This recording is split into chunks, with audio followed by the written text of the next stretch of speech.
Korea is still on the hunt for 30 million annual tourists. Country banks on cultural capital, but numbers remain far behind the 2027 goal.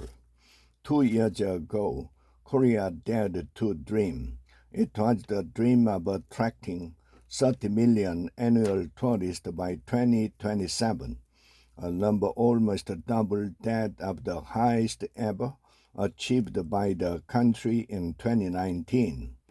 This came at a time when tourism was at its peak, with the area being the fifth largest export sector in Korea, following semiconductors, cars, petroleum, and auto parts. The dream coincided with an optimistic outlook for the tourism industry as the world slowly awaited the end of a pandemic that had kept the global population frozen without movement. Travel began to resume. Regulations for easing and Korea had risen as a provider of popular online content that had kept people entertained during the lockdown. The likes of Netflix's Squid Game 2021 and the online concept by K-pop stars.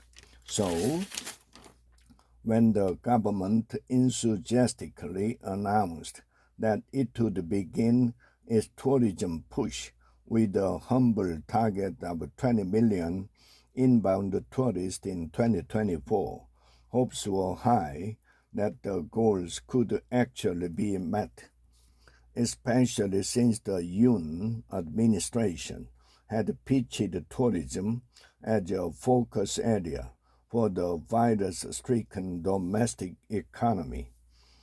As this year had toward a close, however, tourism statistics so far give reasons for both the applause and constructive criticism.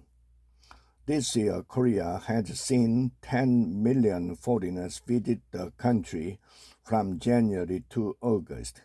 That's up 62% on year, but still 6.8% short of the 11 million that 2019 saw during the same 8-month period prior to the pandemic. If Korea wants to meet its goal of 20 million by December, then the numbers really needed to increase in a much more dramatic way.